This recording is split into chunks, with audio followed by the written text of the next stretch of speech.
सोचिए, वो इंसान जिसने 2008 के फाइनेंशियल क्राइसिस की भविष्यवाणी की थी, 2 साल की खामोशी के बाद वापस आता है और आते ही आर्टिफिशियल इंटेलिजेंस को लेकर खतरे की घंटी बजाता है। आज हम माइकल बरी की इसी सबसे नई और शायद सबसे विवादास्पद चेतावनी की गहराई में उतरने वाले हैं। बरी एक रहस्यमयी कोट के साथ फिर से सामने आए हैं। कभी कभी जीतने का एकमात्र तरीका होता है खेलना ही नहीं। ये लाइन 1983 की क्लासिक फिल्म वॉर गेम्स से है, जहां एक एआई को ये समझ आता है कि परमाणु युद्ध एक ऐसा खेल है जिसे जीता ही नहीं जा सकता। तो बरी एआई बाजार के बारे में क्या कह रहे हैं? क्या वो ये इशारा कर रहे हैं कि इस खेल से दूर रहना ही जीतने का एकमात्र तरीका है? और हाँ, हमें इनकी बात पर ध्यान देना ही होगा। ये कोई आम निवेशक नहीं है, ये हैं द बिग शॉट वाले माइकल बरी। जब वो कुछ कहते हैं तो वॉल स्ट्रीट की सांसें थम जाती हैं। और इस बार उनका संदेश बिल्कुल साफ है, एआई बूम में कुछ बहुत ज्यादा गड़बड़ है। तो सबसे बड़ा सवाल यही है, एक तरफ पूरी दुनिया एआई को अगली महान क्रांति के रूप में देख रही है, लेकिन माइकल बरी को इसमें एक आने वाली तबाही क्यों दिखाई दे रही है?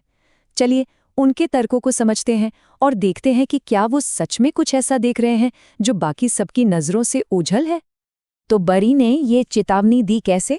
किसी प्रेस रिलीज के जरिए? नहीं, उन्होंने इसे पूरे ड्रामेटिक अंदाज में किया, कुछ ऐसे सिंबल्स और अरबों डॉलर के दावों का इस्तेमाल करके एक ऐसा संदेश भेजा जिसे नज़रअंदाज करना नामुमकिन था।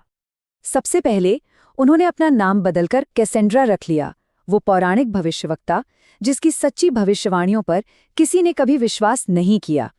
फिर उन्होंने अपना बैनर ट्यूलिप मेनिया के एक पेंटिंग में बदल दिया, जो इतिहास का सबसे मशहूर स्पेक्युलेटिव बबल है। और फिर उन्होंने अपना तुरुप का इक्का चला, एआई की 2 सबसे बड़ी कंपनियों एनविडिया और पैलेंथियर के खिलाफ 1.1 बिलियन से भी ज्यादा का दाव लगा दिया। ये सिर्फ एक राय नहीं है, ये एक ऐलान है। तो इस अरबों डॉलर के दाव के पीछे की वजह क्या है? ये सिर्फ कोई गट फीलिंग नहीं है।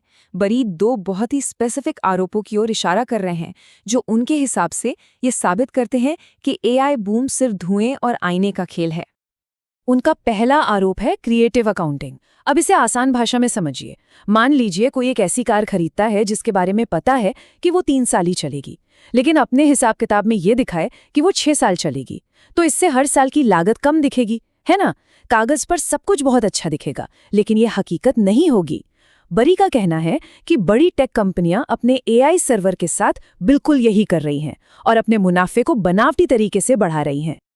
और ये कोई छोटा मोटा एडजस्टमेंट नहीं है। बरी का अनुमान है कि 2028 तक सिर्फ इस एक अकाउंटिंग ट्रिक की वजह से मुनाफा 176 बिलियन डॉलर तक बढ़ा चढ़ाकर दिखाया जाएगा।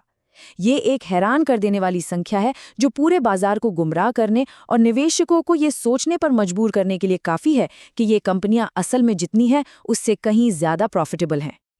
उनका दूसरा आरोप तो और भी संगीन है, एक एआई पॉन्जी स्कीम। देखिए ये खेल चलता कैसे है। ओरेकल चिप्स खरीदता है एनविडिया से, एनविडिया फिर इन्वेस्ट करता है ओपन एआई में, और ओपन एआई वही पैसा खर्च कर देता है ओरेकल की क्लाउड सर्विसेज पर। देखा, पैसा बस गोल गोल घूम रहा है, जिससे कागज पर बड़ी बड़ी डील्स दिख रही हैं, लेकिन कोई असली नया वैल्यू क्रिएट नहीं हो रहा है। सवाल यह है कि क्या ये असली ग्रोथ है या ये सिर्फ एक वित्तीय छलावा है? लेकिन बरी सिर्फ कंपनियों की बैलेंस शीट में ही नहीं झांक रहे हैं, वो पूरे बाजार पर नजर डाल रहे हैं। और जो आंकड़े उन्हें दिख रहे हैं वो उन्हें .com बबल की भयानक याद दिला रहे हैं।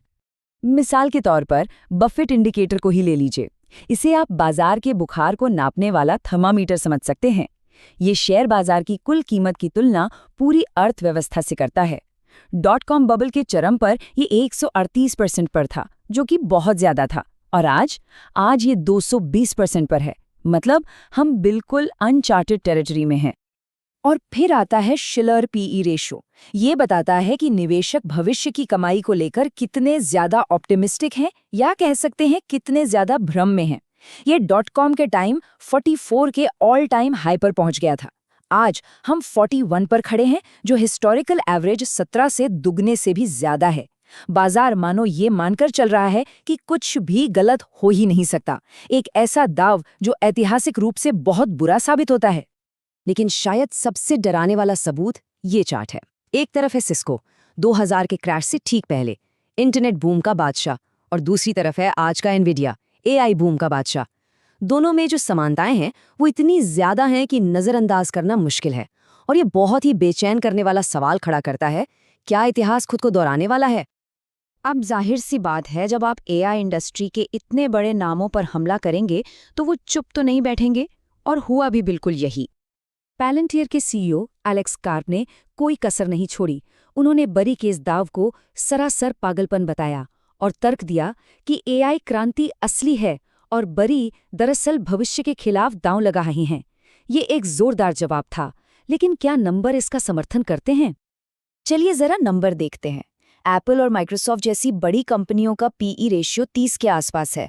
S&P 500 का औसत लगभग 20 है और पैलेंटियर का पीई रेशियो 430 से भी ज्यादा। ये एक ऐसी कंपनी के लिए एस्ट्रोनॉमिकल वैल्यूएशन है जिसे अभी भी अपनी प्रॉफिटेबिलिटी साबित करनी है। एक ऐसी संख्या जो बरी की चेतावनी को और ज्यादा वजन देती है। लेकिन ये लड़ाई सिर्फ अरबपतियों और स्टॉक मार्केट की नहीं है। ये बबल हो या ना हो, इसके असली परिणाम हम सभी के लिए हैं। एआई बूम हमारी अर्थव्यवस्था को उन तरीकों से बदल रहा है जिन्हें हम अभी समझना शुरू ही कर रहे हैं। जरा सोचिए, बाजार की सारी ग्रोथ बस मुट्ठी भर एआई कंपनियों में सिमट कर रह गई है, जिससे एक विनर टेक्स ऑल वाली अर्थव्यवस्था बन रही है।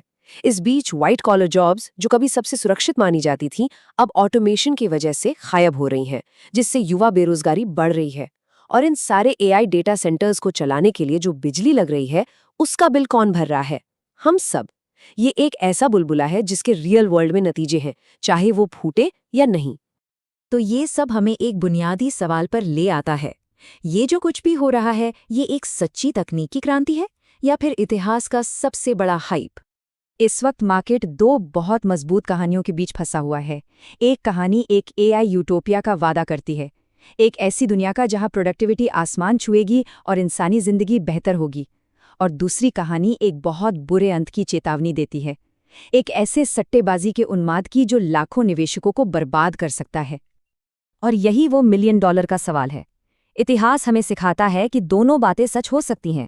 एक टेक्नोलॉजी सच में दुनिया को बदल सकती है और रास्ते में एक भयानक स्पेक्युलेटिव बबल भी बना सकती है। अब सवाल बस ये है कि क्या माइकल बरी ने एक और क्रैश की सही भविष्यवाणी कर दी है, या वो इस पीढ़ी की सबसे बड़ी क्रांति से चूक रहे हैं? इसका जवाब तो सिर्फ वक्त ही देगा।